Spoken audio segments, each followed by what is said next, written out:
नमस्कार मित्रों, आज 31 अक्टूबर है और 31 अक्टूबर को पूरी दुनिया पूरा भारत राष्ट्रीय एकता दिवस के रूप में मनाता है।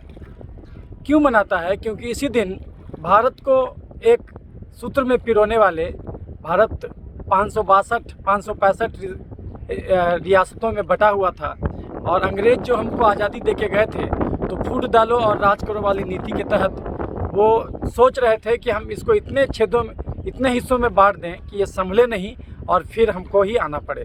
तो इसीलिए एक ऐसे मूर्धन्य नेता का जन्मदिन है को आज भारत मनाता है जो पूरे भारत को एक सूत्र में पिरोए थे। जी हाँ, मैं बात कर रहा हूँ सरदार वल्लभ भाई पटेल की। ये वल्लभ भाई पटेल जी थे जिसने कि भारत को एक सूत्र में पिरोया था। आज इन्हीं का जन्मदिन है, तो आज हम इन्हीं सब की चर्चा करेंगे, इसके बारे में बात करेंगे कि कैसे इन्होंने भारत को आज़ादी दिलाने में अपना योगदान दिया और भी कई मुद्दे पर बात करेंगे। तो लेकिन सबसे पहले मैंने इन पर एक कविता लिखी है, तो मैं एक कविता सुनाना चाहूँगा जो राष्ट्रीय एकता दिवस पर मैंने लिखी, और तब फिर कविता के बाद विवेचना करेंगे कि आखिर सरदार पटेल का क्या योगदान था, कैसे उन्होंने जो है कि लड़ के आज़ादी ली थी और कैसे किस ढंग से जो है कि आज़ादी अगर मिल भी गया था तो भी ये भी समझिए कि अगर आज़ादी मिल भी गया था तो ये आज़ादी किसी काम का नहीं था, क्योंकि इतने हिस्सों में लोग देश बटा हुआ था और इसको जोड़ना इतना आसान नहीं था। तो ये सब के बारे में आज हम चर्चा करेंगे। मैं doctor Kranti Chandan Jaykar, ex and first HOD skin बीडी इंदिरा गांधी आयुर्विज्ञान संस्थान पटना में आपसे अलग अलग मुद्दों पर मिलता रहता हूँ। तो मैं वैसे तो चिकित्सक हूँ, लेकिन मैं कवि भी हूँ। तो पहले कवि का उद्गार सुनिए कि आखिर ये सरदार पटेल पर ये कवि का हृदय क्या कहता है। तो पहले मैं प्रस्तुत करता हूँ सरदार पटेल पर मेरी द्वारा लिखी गई कविता। राष्ट्रीय एकता दिवस पे लौह पुरुष को याद करती मेरी कविता। कितने हिस्सों में बिखरा था, जोड़ गया सरदार था, देश अखंड एक नई एकता, खोल गया सरदार था। कितने हिस्सों में बिखरा था, जोड़ गया सरदार था, देश अखंड एक नई एकता, खोल गया सरदार था। नाड यार्ड में जन्मा था वो, पुत्र था एक किसान का, निडर बना था, सच्चा था, हर लक्षण गुण महान का। लंदन से बैरिस्टर बनके वो स्वदेश में आया था, बापू के संग भारत में सत्याग्रह वो छेड़ाया था। खेड़ा का आंदोलन हो या बारदोली सत्याग्रह हो, अंग्रेजों से ठान लड़ाई, देश क्रांति ले आया था। लौह पुरुष वो वल्लभ भाई वो पटेल सरदार था, भारत के साधारण जन का वो अलम बरदार था। लौह पुरुष वो वल्लभ भाई वो पटेल सरदार था, भारत के साधारण जन का वो अलम बरदार था। कितने हिस्सों में बिखरा था, जोड़ गया सरदार था, देश अखंड एक नई एकता, खोल गया सरदार था। अंग्रेजों ने भारत छोड़ा पर चलती एक चाल थी, 565 रियासतों में देश एकता मुहाल थी। अंग्रेजों ने भारत छोड़ा पर चलती एक चाल थी, 565 रियासतों में देश एकता मुहाल थी। हर एक रियासत मांग रहा था अपनी खुद सरकार थी, आज़ादी तो मिली थी पर ये आज़ादी बेकार थी। हर एक रियासत मांग रहा था अपनी खुद सरकार थी, आज़ादी तो मिली थी पर ये आज़ादी बेकार थी। जब सबने था हाथ उठाया नेताओं के होश उड़े, लौह पुरुष था वहाँ अकेला खड़ा मिला तब जोश चढ़े। जब पटेल हुंकार लगाया सभी रियासत खड़े मिले, जब पटेल हुंकार लगाया सभी रियासत खड़े मिले, हैदराबाद हो या जूनागढ़ सब भारत से डरे मिले। जब पटेल हुंकार लगाया सभी रियासत खड़े मिले, हैदराबाद हो या के जूनागढ़ सब भारत से डरे मिले। कश्मीर पे नेहरू घर उस लौह पुरुष के साथ होते, नहीं होती कश्मीर समस्या और न आतंकघात होते। कश्मीर पे नेहरू जब लौह पुरुष के साथ होते, न होती कश्मीर समस्या और न आतंकघात होते। कहाँ गया वो लौह पुरुष भारत का पालनहार था, कहाँ गया वो लौह पुरुष, भारत का पालनहार था, आज भी भारत याद करे वो एक पटेल सरदार था। कहाँ गया वो लौह पुरुष, भारत का पालनहार था, आज भी भारत याद करे वो एक पटेल सरदार था। कितने हिस्सों में बिखरा था, जोड़ गया सरदार था, देश अखंड एक नई एकता घोल गया सरदार था। आओ हम सब हिंदू मुस्लिम सिख ईसाई यहाँ मिले, गंगा जमुनी ये तहजीबें राष्ट्र एकता यहाँ खिले। तो मित्रों, ये गंगा नदी पर मैं आपको एक कविता सुना रहा हूँ। तो ये गंगा जमुनी संस्कृति है भारत की, ये अखंड रहना चाहिए। कितने हिस्सों में बिखरा था, जोड़ गया सरदार था, देश अखंड एक नई एकता घोल गया सरदार था। ये कितने हिस्सों में बिखरा था, जोड़ गया सरदार था, देश अनेक एक नई एकता घोल गया सरदार था, देश अखंड एक नई एकता घोल गया सरदार था। आओ हम सब हिंदू मुस्लिम सिख ईसाई यहाँ मिले, गंगा जमुनी ये तहजीबें राष्ट्र एकता यहाँ खिलें। चाहे अगड़ा पिछड़ा हो, आदिवासी हो दलित कोई, चाहे अगड़ा पिछड़ा हो, आदिवासी हो दलित कोई, एक भारत के लिए चलें सब, एक भारत के लिए पले। उत्तर भारत हो या दक्षिण, पूर्वैया हो पश्चिम हो, दिशा हो हर आवाज उठे, एक राष्ट्र दीप हर ओर जले। उत्तर भारत हो या दक्षिण, पूर्वैया हो पश्चिम हो, दिशा से हर आवाज उठे, एक राष्ट्र दीप हर ओर जले। मत विभेद हो चाहे कोई, जोड़ गया सरदार था, राष्ट्र एकता का ये जज्बा घोल गया सरदार था। लौह पुरुष वो वल्लभ भाई, वो पटेल सरदार था, भारत के साधारण जन का वो अलम बरदार था। देश कर रहा अर्पित उनको, राष्ट्र एकता हार था, क्रांति उनको नमन करो, वो देश का अहम किरदार था। लौह पुरुष वो वल्लभ भाई, वो पटेल सरदार था, भारत के साधारण जन का वो अलम बरदार था। और अंतिम लाइन, कितने हिस्सों में बिखरा था, जोड़ गया सरदार था, देश अखंड एक नई एकता घोल गया सरदार था। नाडियाड में जन्मा था, वो पुत्र था एक किसान का, निडर बना था, सच्चा था, हर लक्षण गुण महान का। लंदन से बैरिस्टर बन के वो स्वदेश में आया था, बापू के संग भारत में सत्याग्रह वो छेड़ाया था। खेड़ा का आंदोलन हो या बारदोली सत्याग्रह हो, अंग्रेजों से थान लड़ाई, देश क्रांति ले आया था। लौह पुरुष वो वल्लभ भाई, वो पटेल सरदार था, भारत के साधारण जन का वो अलम बरदार था। कितने हिस्सों में बिखरा था, जोड़ गया सरदार था, देश अखंड एक नई एकता घोल गया सरदार था। तो मित्रों, ये तो एक कवि मन का उद्गार था, एक कवि मन जो आज हमारे लौह पुरुष को ये इस कविता के माध्यम से अपना प्रेम न्यौछावर कर रहा है। लेकिन ये गंगा नदी के पर सवार होकर के आपसे मैं बातें कर रहा हूँ मित्रों। तो ये गंगा नदी वही है, भारत की सबसे बड़ी नदी, जो भारत की आत्मा कह सकते हैं आप इसको, कि देवप्रयाग में जो गंगा बनती है वही आगे बंगाल खाड़ी में पहुंचती है और ब्रह्मपुत्र से मिलके फिर बंगाल की खाड़ी में गिर जाती है। तो इसी गंगा नदी पर जो भारत की आप कह सकते हैं कि ये मेन जो है कि ये जीवन यहीं से, भारत में यहीं से जीवन गुजरता है।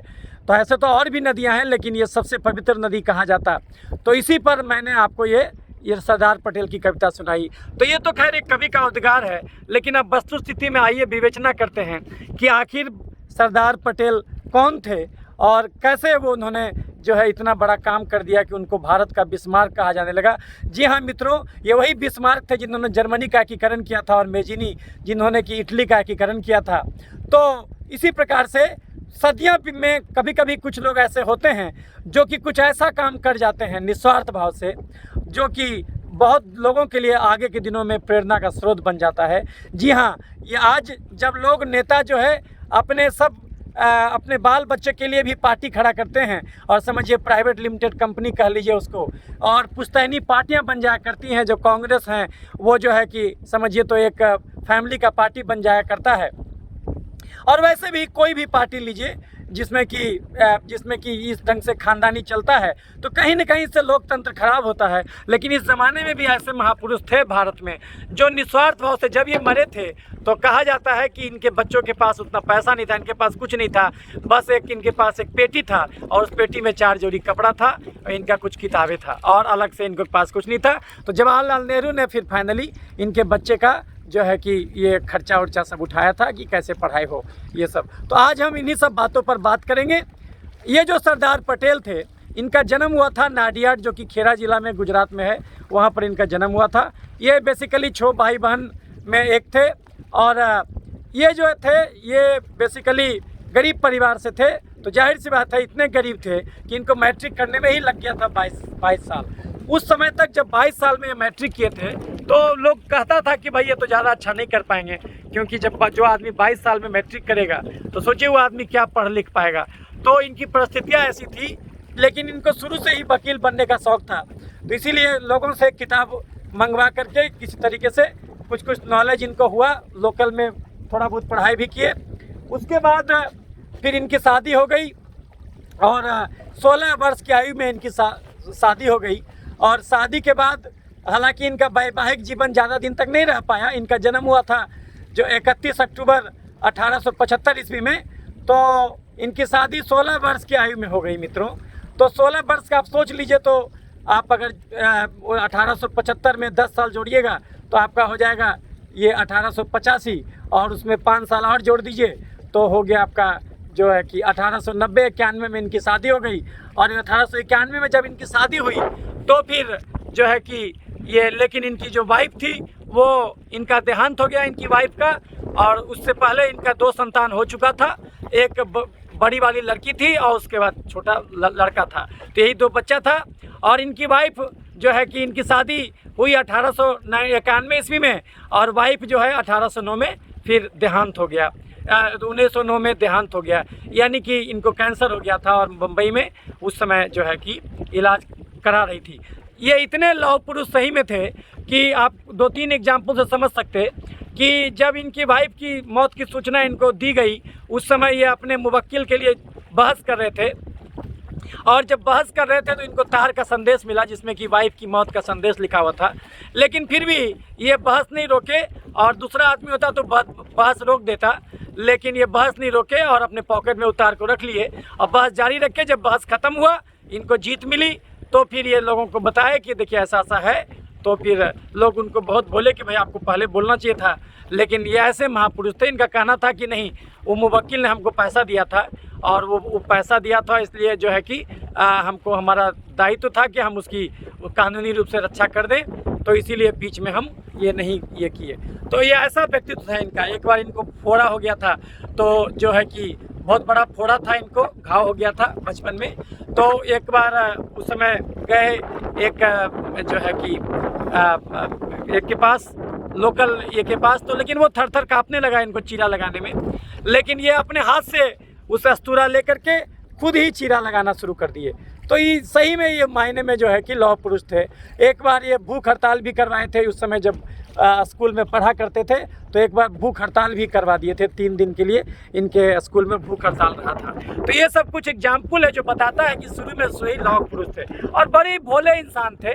बहुत ही इतने भोले थे कि हुआ क्या कि जब ये मतलब कि 1909 में जब इनकी वाइफ मर गई, तो उस समय अभी बिल्कुल खाली हो गया। उसके बाद इनको प्लेग व्लेग भी हुआ। प्लेग तो उससे पहले हुआ था, वाइफ मरी थी उससे पहले प्लेग हो गया था इनको। और प्लेग हो गया तो वाइफ को फिर अलग जगह पर पहुंचाए, फिर अपना अलग रहे। मंदिर में ऐसे रहने चले गए थे ताकि किसी दूसरे को डिस्टर्बेंस ना हो। वो मंदिर में रहने लगे और किसी उसके चलते ही उनको थोड़ा सा और ज़्यादा समय लग गया ठीक होने में। तो ठीक तो हो गया। उसके बाद फिर इसी बीच में वाइफ को कैंसर भी हो गया, तो फिर कैंसर का इलाज वहाँ करवाया। और उसके बाद जब वाइफ चली गई तो फिर इनको लोग कहा कि दूसरी शादी कर लीजिए, लेकिन ये जीवन पर्यंत दूसरी शादी नहीं किए। तो उसके बाद इनको वकील बनने का शौक़ था। उसके बाद ये चले गए इंग्लैंड, और इंग्लैंड चले गए। टेम्पल स्कूल जो है वहाँ पर जो है इन्होंने लॉ की पढ़ाई की। और लॉ की पढ़ाई जो इन्होंने की उसमें भी इनकी प्रतिभा अद्भुत थी। ये कैसे पता चला, तो 36 महीने का जो कोर्स है वो मात्र 30 महीने में इन्होंने पूरा कर लिया। और मतलब कि 6 महीना पहले ही ये कोर्स कंप्लीट करके, और अच्छा सा उनको वहाँ पर छात्रवृत्ति भी मिला था। इतने पढ़ने में तेज़ थे, मेधावी थे। और उसके बाद तब वो इंडिया आ गए और इंडिया में आके गोधरा में अपना प्रैक्टिस किए। फिर उसके बाद अहमदाबाद चले गए। तो और उससे पहले का वाक़या ये कहता है कि जब ये इंग्लैंड जाने वाले थे, ये पढ़ाई करने के लिए, लॉ की पढ़ाई करने के लिए। तो इनके जो भाई थे विट्ठल भाई पटेल, तो उनका भी, इनका नाम तो वल्लभ भाई पटेल था, लेकिन इनके जो बड़े भाई थे विट्ठल भाई पटेल, तो वो भी स्वतंत्रता सेनानी थे। और बल्कि उनका तो नाम ज़्यादा हो गया था, फेमस वो ज़्यादा थे। इनको वल्लभ भाई को कोई नहीं जानता था उस समय। जब ये इंग्लैंड जाने के लिए अपना पासपोर्ट बनवाए, तो इनका जो पासपोर्ट आया वीपी पटेल, तो वीपी पटेल करके आया, तो वीवी पटेल, तो वो तो वल्लभ भाई पटेल और विट्ठल भाई पटेल दोनों में वीवी होता है, तो दोनों में तो शॉर्ट में वीवी पटेल और वीवी पटेल करके बना था इनका पासपोर्ट। तो इनके बड़े भाई बोले ऐसे ही मजाकिया अंदाज में, कह रहे वल्लभ भाई तुम्हारा बड़ा भाई भी इंग्लैंड जाना चाहता है, वो नहीं जा पाया, तुम कैसे जा रहे हो? और ये जो अपना इंग्लैंड जाने का खर्चा वो जमा करने के लिए उससे पहले ये प्रैक्टिस करते थे गोधरा में, तो जो पैसा अर्न किए उससे अपना बाल बच्चा का भी पालन पोषण किए। तब तक इनका बच्चा भी हो गया था, हालांकि वाइफ मर गई बाद में। तो उसी पैसे से अपना सब कुछ कर रहे थे और उसी से इंग्लैंड जाने का खर्चा भी जुटाए थे। तो उसी समय इनके बड़े भाई कहे कि भाई जो है कि बड़ा भाई नहीं जा पाया, तुम कैसे जाओगे? तो ये हंसते हंसते बोले कि आप ही चले जाइए, इसमें तो वीपी पटेल लिखा है, आप ही चले जाइए। सोचिए, जो आदमी इतना मेहनत से इंग्लैंड जाने के लिए सोचा, उतना पैसा धन जमा किया, वो आदमी हंसते हंसते वो अपने भाई को पासपोर्ट दे दिया। हालांकि उनके भाई फिर वो कहे कि भाई वो तो मजाक कर रहे थे, लेकिन फिर भी वो मजाक में ही उनको दिख गया कि ये वल्लभ भाई कितना सीधा प्रवृत्ति का व्यक्ति है। और ये इनके आगे भी दिनों में झलका। इनको 4 बार कांग्रेस का अध्यक्ष बनाया गया, लेकिन फिर भी हर बार जवाहरलाल नेहरू के चलते जो है कि इनको हटा दिया गया। और अंत में जब भारत आज़ाद हुआ, तो उस समय ये हुआ था कि करीब करीब 16 राज्य था जहाँ से चुन करके कांग्रेस का जो ये था ब्रांच था, राज्यों का ब्रांच था कांग्रेस का। तो उसमें नियम था कि जो आदमी कांग्रेस का अध्यक्ष बनेगा वही प्रधानमंत्री बनेगा। तो 16 राज्यों में से करीब करीब जो है कि 13 राज्य जो है इनको सपोर्ट किया। और तो ये तो यूनानिमस कायदे से चुने जाना चाहिए था, लेकिन गांधी जी चाहते थे कि प्रधानमंत्री जवाहरलाल नेहरू बने, और जवाहरलाल नेहरू इनसे छोटे थे, 10-12 साल छोटे थे। और ये जो वल्लभ भाई पटेल थे वो इंदिरा गांधी से 6 साल छोटे थे, क्योंकि इंदिरा गांधी 1869 में जन्मे थे और ये जो जन्मे थे आपका 1875 में। तो इन जो महात्मा गांधी से 6 साल छोटे थे, लेकिन जवाहरलाल नेहरू करीब इनसे 10-12 साल छोटे थे। तो फिर भी जो है जब देखे कि, और जवाहरलाल नेहरू को केवल एक ही राज्य से ये मिला था, हालांकि कुछ लोग कहते हैं कि उनको एक राज्य से भी नहीं मिला था। कोई मतलब राज्य सरकार नहीं चाहता था, राज्य सरकार का कांग्रेस का कोई भी प्रतिनिधि नहीं चाहता था कि जो है कि ये बने, जो है कि ये जवाहरलाल नेहरू उस समय उनको सपोर्ट नहीं मिल रहा था। आपको पता होगा कि 1935 में ही जो भी राज्य सरकारें में स्वराज मिल गया था भारत में, जो है कि प्रोविजनल गवर्नमेंट जो है ना, वो उसकी अनुमति दे दी गई थी। केंद्र में जो है कि वो आज़ादी नहीं मिला था, वो तो बाद में मिला 1947 में, लेकिन राज्य सरकारें तो 1935 में ही बन गई थी। सब जगह अलग अलग चुनाव होकर के भारत का शासन, हालांकि अंग्रेज ही रहा करते थे उस समय, गवर्नर वगैरह। तो फिर भी कुछ हद तक लोग, जनता तो ये समझ चुकी थी कि अच्छा खासा हमको शासन जो है खुद का अधिकार मिल गया है।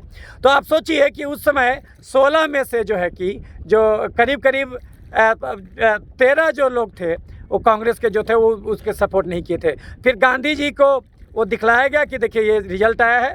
तो गांधी जी वो लास्ट में बोले कि नहीं, इसमें बनना चाहिए जवाहरलाल नेहरू।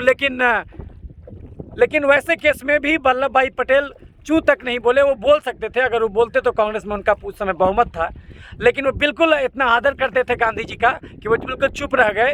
तो बाद में कुछ पत्रकारों ने पूछा गांधी जी से कि आपने ऐसा क्यों किया बापू, जो सब लोग चाहते थे कि वल्लभ भाई बने तो आपने उनको क्यों बना दिया?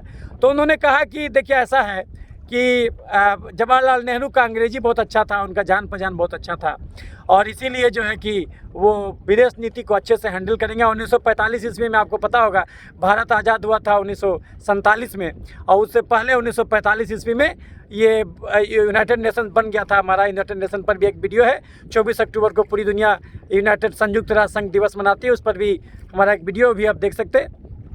तो उसमें आपको हम बताए थे कि 1945 में ही बन गया था ये, जो है भारत संस्थापक सदस्यों में एक शामिल था। 50 देशों ने, 51 देशों ने मिलजुल करके उस समय ये बनाया था, और भारत के प्रयास से ही चाइना सिक्योरिटी काउंसिल में आया था। हालांकि बाद में चाइना जो है वो गलत नीति अपनाया। हालांकि जवाहरलाल नेहरू बिल्कुल ये आगे चल करके बहुत सारे कारणों के चलते जो है कश्मीर जो समस्या के भी जनक माने जाते हैं भारत में, कि कुछ लोगों का कहना है कि उनके गलत नीति की वजह से कश्मीर रह गया, वही चीज़ हम आगे अभी समझेंगे। तो उससे पहले ये जान लीजिए कि भाई उस समय इनको ही बहुमत मिला था। फिर भी गांधी जी के कहने पर गांधी जी का सोचना था कि ये जो है देश के रियासत को मजबूत करेंगे गृह मंत्री के रूप में। और एक चीज़ और भी उनको लगता था कि जवाहरलाल नेहरू थोड़ा ज़्यादा प्राउडी हैं, तो वो कभी भी इनके अंडर में काम करना पसंद नहीं करेंगे। और चूँकि महात्मा गांधी का आसान था बहुत बार जो है कि उनके पंडित जवाहरलाल नेहरू के जो पिता थे मोतीलाल नेहरू, तो उनका भी कुछ ये था, योगदान था जो महात्मा गांधी ऑब्लाइज फील करते थे। इस वजह से भी जो है कि उनको ऐसा लगता था कि जवाहरलाल नेहरू अंतर्राष्ट्रीय मुद्दे पर ज़्यादा अच्छा करेगा, तो इसीलिए जो है कि, लेकिन ये बिल्कुल ही ओबीडियंट नेता थे, इनको अपना कुछ ये नहीं था। हाँ, लेकिन ये भी भागने वाले भी नहीं थे, ये इनको जो जिम्मेदारी दिया गया उनको अच्छे से निर्वहन भी किए।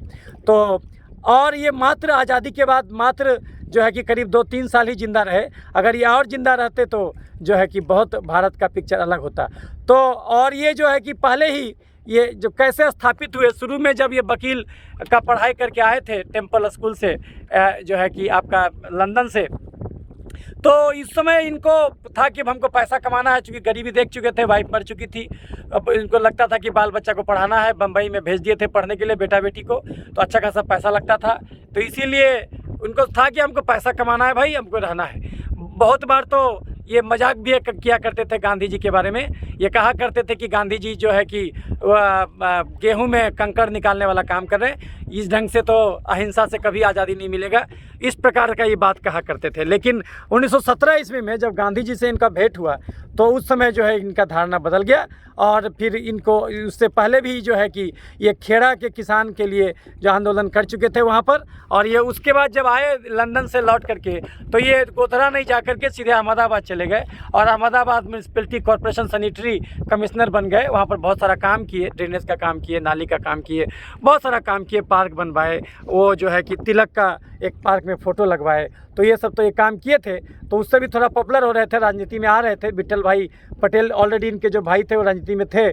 तो उसके बाद लेकिन जो खेड़ा वाला काम में, खेड़ा जो का आंदोलन सत्याग्रह हुआ, जब इंग्लैंड सरकार ज़्यादा टैक्स लेता था किसान से, तो ये जो है कि टैक्स कम करवाए। चूँकि उस समय अकाल भी हो गया था, तो उस समय लोग जो है कि किसान और टैक्स देना पड़ता था और अकाल में उपज हुआ नहीं, तो इसीलिए ये आंदोलन किया और अंग्रेज़ को झुकना पड़ा, अंग्रेज़ सरकार को। तो उस समय इनकी प्रसिद्धि हो गई थी। उसके बाद एक और चीज़ हुआ कि जब महात्मा गांधी जिस समय आपके यहाँ पर थे, आपके चंपारण में थे 1914 के आसपास में, तो उस समय इन्होंने जो है कि बारदोली खेड़ा वाला उसी समय किया था, वो खेड़ा वाला काम उसी समय किए थे। और गांधी जी इनको बोले थे कि तो हम तो अब आ नहीं सकते हैं, हम तो वहाँ पर हैं, तो तुम खेड़ा तुम देख लो, और बहुत अच्छे से देखे। ये बाद में ये और भी जगह किए थे, बारडोली सत्याग्रह इन्होंने किया था, और वहाँ पर भी 22% टैक्स लगता था। वो 22% जो किसान पर टैक्स लगता था वो घटा करके ये बिल्कुल ही सफलतापूर्वक 6% पर ले आए थे। तो मतलब इनको लोग जानने लगा था। और जब ये बारदोली सत्याग्रह किए थे तो उस समय वहाँ की महिलाओं ने इनको सरदार का टाइटल दिया था, और यही सरदार का टाइटल इनको हमेशा के लिए लोग सरदार कहने लगा। तो ये हुआ। लेकिन इनका जो मेन रोल हुआ, ये तो आज़ादी में तो गांधी जी के साथ रहे। यरबदा जेल में गांधी जी खुद लिखते हैं कि यरबदा जेल, नासिक जेल में गांधी जी के साथ रहे ये, और गांधी जी के साथ ही नहीं रहे और गांधी जी का अच्छा खासा सेवा भी करते थे ये। लेकिन आज आप देखिएगा तो जहाँ पर स्मारक बना हुआ है यरबदा जेल में, तो वहाँ पर देखिएगा कि इनका छोटा छोटा मूर्ति है और जवाहरलाल नेहरू का बहुत बड़ा मूर्ति है। तो आगे के चल के दिनों में इनके साथ नाइंसाफ़ी हुआ है। हालांकि ये जो सरकार आई है तो अब जो है कि वल्लभ भाई पटेल को थोड़ा अच्छा खासा सबसे बड़ा मूर्ति भी बनाया गया, जो है कि 2018 ईस्वी में 31 अक्टूबर को पूरे देश को समर्पित किया गया। वो दुनिया का सबसे बड़ा प्रतिमा है, तो वो भी नर्मदा नदी पर बना हुआ है, तो वो भी तो है ही। लेकिन बहुत दिनों तक इनको जो मिलना चाहिए था वो इनको नहीं मिला। हालांकि बहुत लोग ये भी कहते हैं कि आज़ादी के टाइम में अगर मोहम्मद अली जिन्ना जो उन्होंने कहा था कि भाई हमको अलग राष्ट्र चाहिए, तो उस समय गांधी जी से वो जिन्ना को बुलाया था। गांधी जी ने कहा कि ठीक है तुम भारत के बन जाओ प्रधानमंत्री। तो उस समय ये बात जब जवाहरलाल नेहरू को कहे तो जवाहरलाल नेहरू तमतमा गए, गुस्सा गए। उनको लगा कि नहीं ऐसा नहीं हो पाएगा, तो हम तो अब चपरासी भी नहीं बन पाएंगे जिन्ना के शासनकाल में, ऐसा उन्होंने कह दिया। तो ऐसे केसेस में जो है कि अगर वो लोगों को शायद पता नहीं था कि जिन्ना जो थे उनको बोर्न टीबी था और वो आज़ादी के बाद 1 से 2 साल ही ज़िंदा रह सके। 1948 में उनका देहांत हो गया। तो अगर 2 साल के लिए सोचिए, अगर उनको बना दिया जाता, 2 साल में वैसे भी मर जाते वो, तो क्या होता? भारत देश आज़ाद होता तो एक साथ बंटवारा नहीं होता। सोचिए कितने लोग जो मर गए आज़ादी के दरमियान इधर उधर जाने में, वो सब नहीं होता। तो ये तो तथ्य है जो कोई भी आदमी जान सकता है। तो अब आपको बताते हैं कि काहे इनको कहा जाता है लौह पुरुष। तो हुआ ये कि जब भारत आज़ाद हुआ तो उस समय जो अंतरिम सरकार बनाई गई भारत में 1946 ईस्वी में ही, तो और 1948 जो तक जो है कि माउंटबेटन जो थे अंतिम गवर्नर जनरल, वो यहाँ पर रहे, क्योंकि सत्ता का ट्रांसफ़र कैसे होता। और दोनों देश जो था, दोनों देश का जो सेना था, उसका जो जनरल था, जो चीफ था, सेनाध्यक्ष था, वो अंग्रेज था। तो हुआ क्या कि भाई अंग्रेज तो चाहता था कि भाई हम जा तो रहे हैं लेकिन कमज़ोर देश बना के जाएंगे। तो वो क्या किया, भारत में बहुत सारा रियासत था, सारा के सारा पूरा भारत पर कब्जा नहीं था अंग्रेज का, तो बहुत सारा रियासत अपने हिसाब से काम करता था। तो वो किया क्या कि वो बोला कि नियम बना दिया कि हर रियासत को ये पावर दे दिया कि या तो तुम पाकिस्तान में जाओ, या तो तुम इंडिया में जाओ, या तो तुम इंडिपेंडेंट रहो। अब ये जो लोभ दे दिया, और इतना चीज़ जान लीजिए, जो रियासत के राजा थे, आज भले वो पॉलिटिशियन बन जाएं, लेकिन वो रियासत के राजा एक नंबर के स्वार्थी थे। और वो जो थे उनको बस एक ही चीज़ चाहिए था, अपना शान और शौकत, कि हम जम के भोग विलास करें। और इसलिए जो है कि उनको देश हित से कोई मतलब नहीं था। वो चाहते थे हम इंडिपेंडेंट रहें या अपना हिसाब से। तो बहुत जगह क्या था कि जहाँ पर जनता हिंदू थी वहाँ पर शासक मुसलमान थे, जैसे जूनागढ़। तो सब तो धीरे धीरे करके मिला लिए। और इन पटेल जो थे, चूँकि उस समय जब भारत आज़ाद हुआ तो ये उप प्रधानमंत्री बनाए गए, जवाहरलाल नेहरू को प्रधानमंत्री बनाया गया। और उस समय जो है बहुत दिनों तक अंतरिम सरकार में जो है कि ये राजगोपालाचारी तो माउंटबेटन ही रहे साथ में। तो माउंटबेटन और ये और जो है कि एक मेनन थे, मेनन इनके सेक्रेटरी थे। तो ये सब मिलजुल करके ना बहुत सारा रियासतों को ये किया। लेकिन एक चीज़ तो था कि जवाहरलाल नेहरू इनको और इंटरफेयर नहीं करते थे, लेकिन कश्मीर के मामले में ही जवाहरलाल नेहरू ने इंटरफेयर किया है। बाकी जो भी रियासत से डीलिंग किए हैं तो उसमें जब इनको जो है सरदार पटेल को पूरी खुली छूट मिली हुई थी, वो अपने हिसाब से डील करते थे। इनके बारे में कहा जाता है कि गाजर लेके जाते थे और लाठी लेके जाते थे। तो किसी भी राजा के पास जाते थे और लाठी रखते थे, गाजर खिलाते थे और बोलते थे कि बोलो साइन करो अपना जो है कि ये जो इस अपना सहमति पत्र पर साइन करो कि भारत से हमको मिलना है। ये सहमति पर गाजर खिला के करते थे, बहला फुसला करके करते थे। वो उनका जो भी ये था, उनको तो पता ही था बाद में तो कानून बन ही जाएगा। लेकिन हाँ, जो भी बोले इनका एक ऐसा ये बन गया था इमेज कि हर राजा इन पर विश्वास करता था। वो बोल दिए थे कि आपको प्रीवी पर्स मिलेगा, जब भी आपको सरकार अच्छा खासा पेंशन देगी, और आपको किसी भी जगह का आपको राज्याध्यक्ष बनाया जाएगा, राज्यपाल का जो पोस्ट होता है वो आपको मिलेगा, और वहाँ पर लोकतांत्रिक मुख्यमंत्री का काम करेगा। इस प्रकार से सत्ता चलेगा, आप यहाँ इंडिया में आ जाइए। तो ये तो लगभग 565 रियासत था। बहुत रियासत बहुत छोटा था। अब बहुत रियासत इतना बड़ा था, खासकर हैदराबाद सबसे बड़ा रियासत था। हैदराबाद का साइज इतना था कि इंग्लैंड और स्कॉटलैंड मिला दीजिए तो मिला जुला करके भी नहीं होगा, उससे भी बड़ा था। तो उसका शासक जो था वो निज़ाम था, वो मुस्लिम था, लेकिन वहाँ की 80% आबादी हिंदू थी। वही चीज़ आपका जूनागढ़ में भी था। वहाँ का शासक भी जो था वो आपका मुस्लिम था, और वहाँ का जो प्रधानमंत्री था वो जो भुट्टो था, और भुट्टो वही था जो वहाँ का जो बाद में प्रधानमंत्री बने। ये बेनजीर भुट्टो के फादर, जुल्फ़िकार अली भुट्टो के फादर थे जो वहाँ के प्रधानमंत्री थे। तो कैसे कैसे करके वहाँ जनता विद्रोह कर दिया, क्योंकि वो पाकिस्तान के साथ एक साइन कर दिया कि हम पाकिस्तान में मिलेंगे। तो पाकिस्तान के साथ जब साइन कर दिया तो जनता वहाँ का विद्रोह कर दिया तो इसको भागना पड़ा। वहाँ का ये को शासक को जो है भाग गया और उस जुल्फ़िकार भुट्टो के पिताजी जो प्रधानमंत्री थे जूनागढ़ के, वो भी भाग गए। तो इस प्रकार से वो फिर बाद में जो है कि वो एक्सेशन साइन हो गया, वो फिर बाद में फिर इंडिया में मिल गया वो लोग। तो मतलब कि 3 रियासत जो है दिक्कत किया था, एक जम्मू कश्मीर, एक हैदराबाद, एक जूनागढ़। तो जूनागढ़ तो मिल गया, वहाँ पर बाद में प्लेबीसाइट भी हुआ, वहाँ पर जनमत सर्वेक्षण कराया गया। तो जनमत सर्वेक्षण में अल्टीमेटली ये फैक्ट उभर के आया कि ठीक है भाई, वहाँ की जनता चाहती है तो यहाँ पर आएगा। लेकिन कुछ लोग यहाँ तक भी कहते हैं कि जवाहरलाल नेहरू को ये ब्लेम करना उतना उचित नहीं है, क्योंकि कश्मीर समस्या के लिए, क्योंकि उनका तर्क जो होता है वो भी तर्क सुन लीजिए। हुआ ये था कि जो वहाँ के राजा थे हरि सिंह, उन्होंने साइन नहीं किया। उसका एक कारण ये भी था कि 1945-46 में उस समय एक आदमी थे जो फारूक अब्दुल्ला के फादर शेख अब्दुल्ला जो है अलीगढ़ मुस्लिम यूनिवर्सिटी से पढ़ लिख के गए थे, और पढ़ लिख के गए थे, उनको नौकरी नहीं मिला था। अब पढ़ने में बहुत तेज़ थे वो, और चूँकि वहाँ पर हिंदू राजा थे इसलिए कश्मीर में वो हिंदुओं को नौकरी देते थे, मुसलमान को नौकरी नहीं देते थे। तो इसीलिए वजह से उनका विद्रोह हो गया और वो सोचे कि हम इसको उखाड़ फेंकेंगे हरीसी को। लेकिन एक चीज़ अच्छा था शेख अब्दुल्ला में, शेख अब्दुल्ला चाहते थे कि हम पाकिस्तान के साथ नहीं जा कर के इंडिपेंडेंट रहें, इसीलिए वो भारत के साथ मिलना चाहते थे। ये बात जवाहरलाल नेहरू को पता था और जवाहरलाल नेहरू के अच्छे खासे मित्र थे। तो हरी सिंह इसलिए भी एक्सेशन नहीं करना चाहते थे क्योंकि जो उनको लगता था कि जो है कि ये जो जवाहरलाल नेहरू जो हैं वो शेख अब्दुल्ला से मिल जा कर के वो पूरा कश्मीर से हमको बिल्कुल हटा देंगे, हमको कुछ पावर नहीं मिलेगा। और शेख अब्दुल्ला हरी सिंह को बिल्कुल नहीं चाहता था, वो चाहता था कि किसी तरीके से हरी सिंह को बिल्कुल ख़त्म कर दें यहाँ से। तो इसीलिए हरी सिंह अंत तक साइन नहीं किए थे एक्सेशन पेपर पर। लेकिन क्या हुआ कि पाकिस्तान वहाँ से भेज दिया कबायली और अच्छा खासा 10-15 हज़ार सैनिक भेज दिया, और जो है कि और सैनिक धीरे धीरे करके आगे आता गया। और जब दम बिल्कुल लगा कि अब कश्मीर में पहुँच जाएगा, तब जाकर के जम्मू भाग गए राजा जो है, और जम्मू भाग गए और किसी तरीके से मेनन को बुलाया गया और वहाँ पर तब जाकर के वो भारत से मदद मांगे। लेकिन उस समय जब बैठक हुआ पटेल जी का, मेनन का और जो जवाहरलाल नेहरू का, माउंटबेटन का, तो उस बैठक में यही हुआ कि अभी हम कैसे सेना भेज सकते। मदद मांगा गया था तो भारत बोला कि अभी तो आप भारत के अंग नहीं हैं, तो आप सेना कैसे, भारत कैसे इंटरफेयर करेगा इसमें।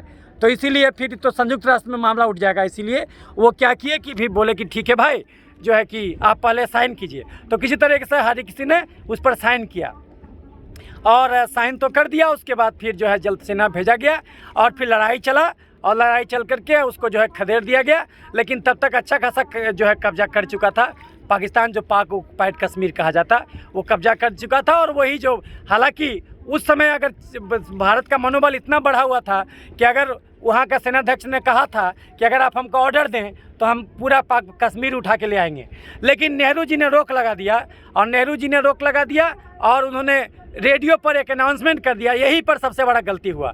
रेडियो में जब आप जीत चुके हैं, जब मामला दब चुका है बात, तब आपको अनाउंसमेंट करने की ज़रूरत था। वो रेडियो में अनाउंसमेंट कर दिए कि भारत जो है वो जहाँ पर अभी है वहाँ तक तो भारत अभी ले है, लाइन ऑफ एक्चुअल कंट्रोल को ही ये माना जाए और युद्ध ख़त्म किया जाए। और जो है कि लेकिन ख़त्म क्या करना, भारत तो जीत रहा था, तो आपको ये सब करने क्या ज़रूरत था। और सेना को वापस बुला लिए और उसके बाद क्या किए कि रेडियो पे अनाउंस कर दिए कि वहाँ जनमत सर्वेक्षण हम कराएंगे। तो ये जो कर दिए, ये बोल जो दिए, और उसके बाद ये मामला को संयुक्त राष्ट्र संघ में उठा के ले गए और वहीं पर बोल भी दिए कि हम संयुक्त राष्ट्र संघ में भी ले जाएंगे मामला को। तो ये जो है कि आ बैल मुझे माल, ये वाला बात हो गया। और यहाँ पर पटेल का ये मत नहीं था कि संयुक्त राष्ट्र संघ में ले जाने की कोई ज़रूरत नहीं था।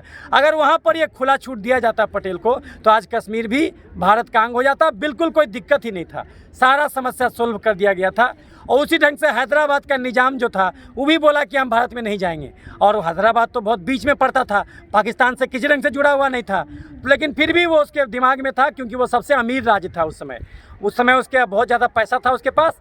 तो उसको लगता था कि हम इंडिपेंडेंट रहें या तो पाकिस्तान में चले जाएं।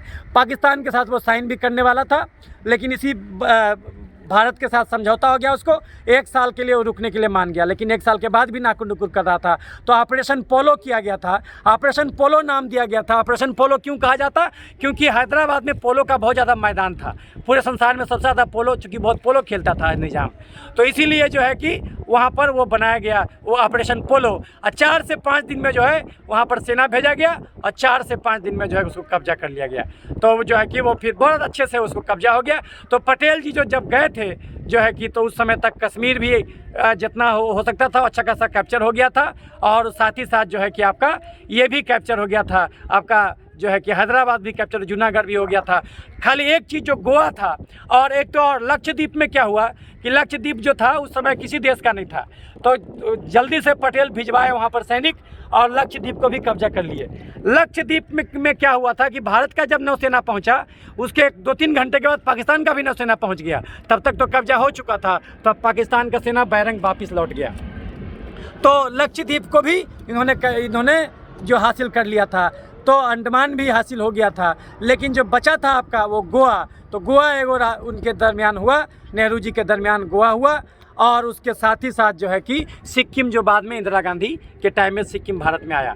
तो इस प्रकार से हम लोग जो आज देखते हैं, ये जो इतना बड़ा राष्ट्र हम लोग देखते हैं, ये राष्ट्र ऐसे नहीं बना, ये राष्ट्र बना। और सबसे बड़ी बात, ये भी चाहते तो अपने बाल बच्चे को पॉलिटिक्स में सेट कर सकते थे, इन्होंने ऐसा कभी नहीं किया।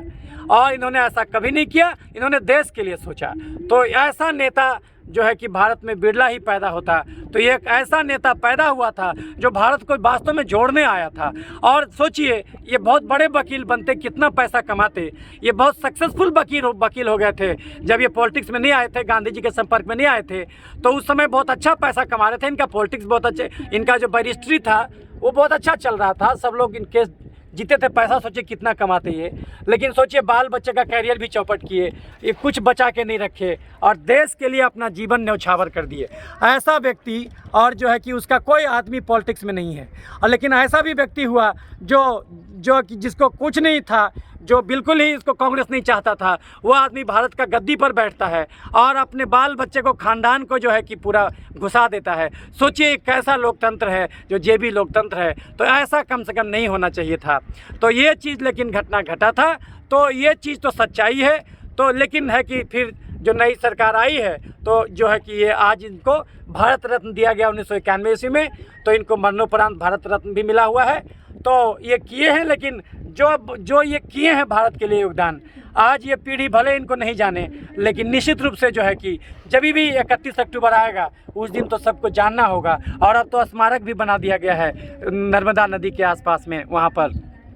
वो तो सबसे बड़ा ये है, कम से कम उसको देखने जाएगा तो समझेगा कि भाई एक हाड़ मास का एक आदमी हुआ था जो पूरे भारत को जोड़ के रख दिया। नहीं तो ये जितने भी राजा थे, रजवाड़े थे, ये कभी भारत में नहीं मिलना चाहते थे, लेकिन फिर भी इनको सबको जोड़ दिया। ये ऐसा था लौह पुरुष हमारा।